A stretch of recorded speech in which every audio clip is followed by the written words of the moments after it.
Привет, друзья! Сервировка стола в Корее на Чусок, праздник урожая, имеет особое значение, уходящее корнями в древние традиции предков. Я хочу поделиться лучшими, на мой взгляд, блюдами для этого праздника. Итак, делаем джон. Это закуски из овощей, морепродуктов и мяса в виде лепешек. И готовят кляри на основе яиц и муки. Одним из любимых закусок это, конечно, хобакджон из кабачков. Очень легкая и вкусная закуска. Все просто. Режу на небольшие кружочки, обваливаю в муке и яйцах. Яйца я разделила на белки и желтки. Солю их. Затем обваливаю яйце и жарю с двух сторон. Жарю кабачки на небольшом количестве масла. Сверху для украшения я использую красный перец стручковый и зелень, петрушку, можно кинзу. Чтобы перец хорошо держался на кабачке, обваливаю его в яичной массе. Можно не отделять яйца друг от друга, но так получаются кабачки немного разными по цвету и так красивее выглядят в готовом виде. Жарить их нужно на небольшом огне. Все пожарилось все так быстро и вот так вот ярко и празднично. Теперь режу на небольшие квадратики тофу и буду делать тубудён. Здесь тоже очень быстро готовится. Обваливаю в муке, туда кладу немного соли. Обваливаю тофу со всех сторон. Затем тофу обмакиваю с двух сторон и обжариваю на среднем огне. Украшаю тофу листиками петрушки и перцем красным для пикантности и красоты, конечно. Всего несколько минут и закуска из тофу готова. Третье блюдо – это закуска на шпажках – кочитён. Невероятно оригинальная и простая в готовке. Просто подготовленные ингредиенты нарезать желательно одной длины, нанизать на шпажку деревянную и обжарить в кляре. Для этого нужно перец стручковый, красный и зеленый, буженину копченую, сардельки, крабовые палочки, отварные перепелиные яйца и лук-порей. Нарезала я все примерно 3 сантиметра. Нанизала на шпажки. Очередность определенная не имеет значения. Просто так мне показалось, будет выглядеть эффектно. Да, и ингредиенты тоже можно менять. Здесь главное фантазия и креативность.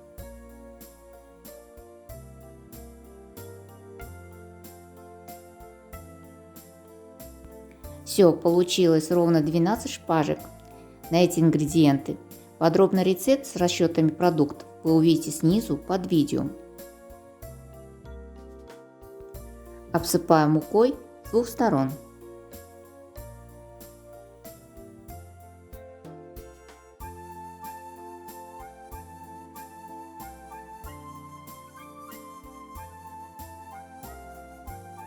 Отдельно разбиваю 2 яйца, взбалтываю хорошенечко, переливаю в отдельную посуду, удобную, чтобы обмакнуть полностью шпажки. Обжаривать на небольшом количестве растительного масла с двух сторон. Немного подливаю яичную смесь.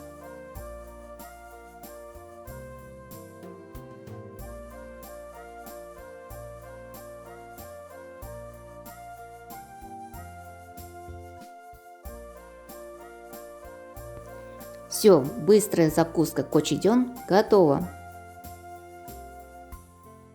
Четвертая закуска – это мясная топкальби, котлеты из свиного фарша. Принцип готовки простой, как котлеты, только соус немножко добавляем, корейский. Фарш свиной солим, перчим, добавляем яйцо, соевый соус. Режем зеленый лук и паприку мелко, немного чеснока и добавляем сливовый сироп.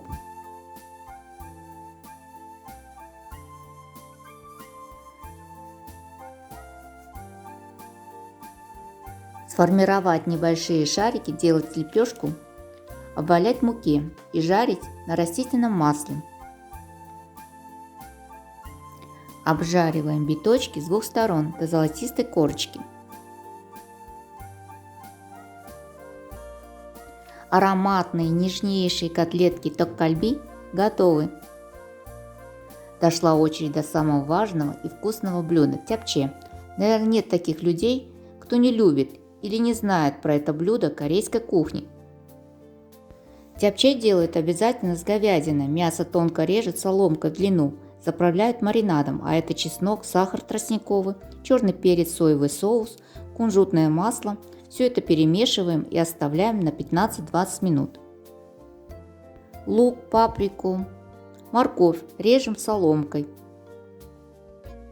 Шпинат моем и ошпариваем в кипятке. Не варить, а слегка размягчить. Прополоснуть в холодной воде и дать стечь в воде.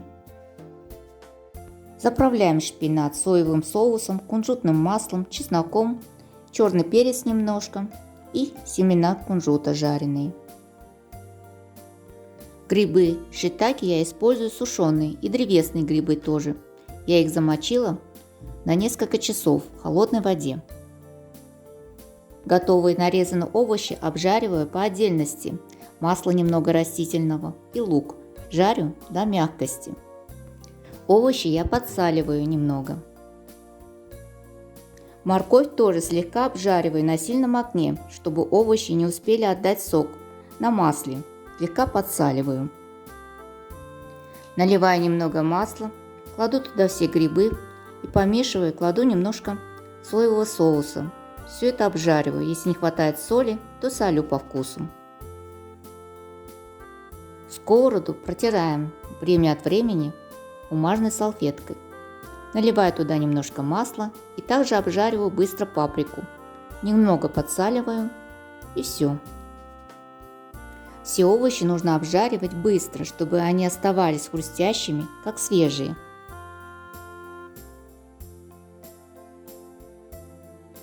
В самую последнюю очередь обжариваем мясо. Масло добавлять не нужно, так как там есть уже масло. Приправленный шпинат я буду использовать только половину, остальное оставляем. Нарезаю лук длиной 3-4 см. Крахмальную лапшу я замочила предварительно в холодной воде. Если лапша слишком длинная, то нарезать ее, но не делать слишком коротким. Отварить лапшу до готовности. Варится она буквально 2-3 минуты. Слить воду. Перекладываем в большую посуду, чтобы было удобно перемешивать, а мешать нужно тщательно. Кладем все подготовленные овощи и лук зеленый. Все перемешиваем. Добавляем кунжутное масло. Можно растительное и солим по вкусу. По желанию можно добавить жареные кунжутные семена. Готовое тяпче выкладываем горкой на тарелку и посыпаем жареными кунжутными семенами. А теперь готовлю горячее блюдо кальбицин, рагу из говяжьих ребрышек. Мясо я замачивала пару часов в холодной воде, затем слила воду и хорошо промыла ребрышки. Пока они отвариваются в приправах, готовлю маринад для мяса. Лук и яблоко без кожуры я измельчила в блендере. Мясо готовилось 20 минут, затем вытаскиваю и мариную. Кладу смесь из яблок и лука, чеснок, соевый соус и оливковое масло. Немного тростникового сахара и все перемешиваю. Маринованное мясо выкладываю в глубокую жаровню, подливаю бульон немного, процеживаю сквозь ситечко. Закрываем крышку и тушим 40-50 минут на среднем огне.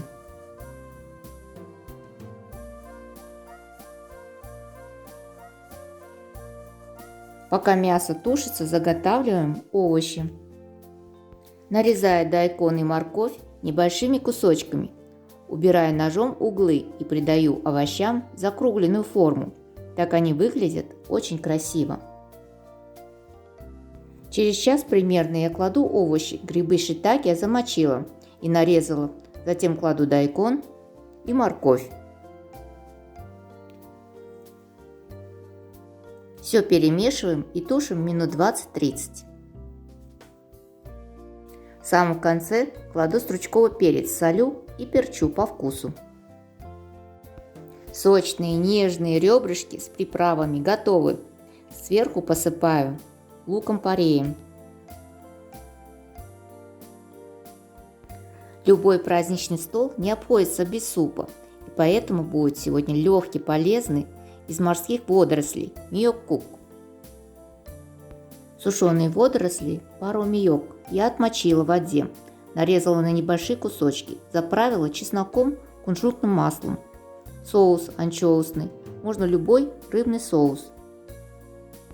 Для вкуса добавляю мясную приправу и соевый соус. Все это отварил я на говяжьем бульоне, который я процедила предварительно. Еще одна горячая закуска из рыбы, форели.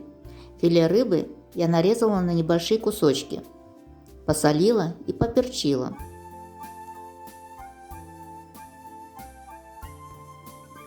Также и с другой стороны тоже солю и перчу.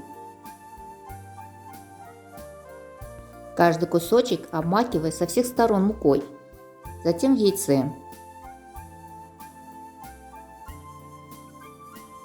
Обжаривать с двух сторон до готовности. На среднем огне на небольшом количестве масла. Украшая рыбу лепесточками зелень и тонко нарезанным красным перцем. Все, готово, быстро и вкусно. Ну а на десерт традиционный хлеб сомпён. Это рисовые хлебцы со сладкой начинкой. Начинка из черной фасоли, обжаренная и промолотой. Она у меня уже сладкая и с кунжутом. Добавляю молотые орехи, кешью и мед. Делаю тесто из рисовой муки простой. Добавляю в горячую воду соль и сахар и немного лимонного сока. И по чуть-чуть добавляю в рисовую муку. Тесто должно получиться мягким, но оно не должно расплываться. Тесто делю на две части, другую пока убираю в посуду и накрываю пленкой, чтобы не высыхало. Закрасила тесто разные цвета пищевым красителем. Беру небольшой кусочек, руками сделала лепешечку.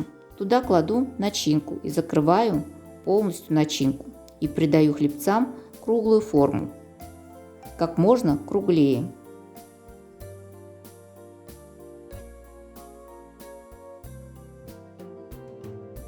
Беру маленький ножик и тупым концом продавливаю, делаю поперечные полоски. Затем посередине сделал небольшое углубление и кладу посередине цветочек другого цвета. В зависимости от региона существуют отличия в форме и входящих ингредиентах. Однако наиболее распространенными считается сомпён в виде полумесяца, удобные для употребления. Начинка тоже может быть разной. В самой Корее верят, что чем красивее сделать сомпён, тем красивее будет дочь, поэтому во время приготовления хозяйки стараются сделать его как можно красивее. Название произошло от того, что в давние времена сомпён, готовя, пропитывался запахом сосновой хвои, на которой он готовился. Сон означает сосна, а пён – приготовленный на пару. Осень, когда празднуется Чусок, отличается от других времен изобилием еды, и это отражается на праздничный стол. Готовые хлебцы сомпён выкладывают на сосновую хвою, что придает сомпён необыкновенный аромат. Сосновая хвоя не только обогатит приятным хвойным ароматом, но и не даст прилипнуть к дну пароварки. Считается, что употребление в пищу сомпёна, приготовленного на сосновой хвое, делает человека таким же сильным, как сосна, и помогает ему прожить долгие годы в полном здравии. Сосновая хвоя применялась для приготовления сомпён не только для придания его характерного вкуса. Корейцы знали, что сосновая хвоя прекрасный консервант, помогающий дольше хранить продукты. Ставлю париться на 30 минут на средний огонь, закрываю крышку обвернутой марлей. Через 30 минут готовый сампён окунаю в холодную воду на несколько секунд. Это сделает их более блестящими и влажными. Затем смазать сампён кунжутным маслом. Ну вот, главное блюдо и самое кропотливое готово. Можно уже накрывать стол. С давних пор чусок являлся символом достатка и изобилия. И, конечно же, считается важным днем в Корее. Я предлагаю в этом видео лучше узнать и научиться готовить 9 праздничных традиционных блюд корейской кухни на чусок. Наслаждайтесь вкусными лакомствами и почувствуйте атмосферу праздника, самостоятельно приготовив эти явства. Всем счастливого праздника! С вами была Наталья. Пока-пока!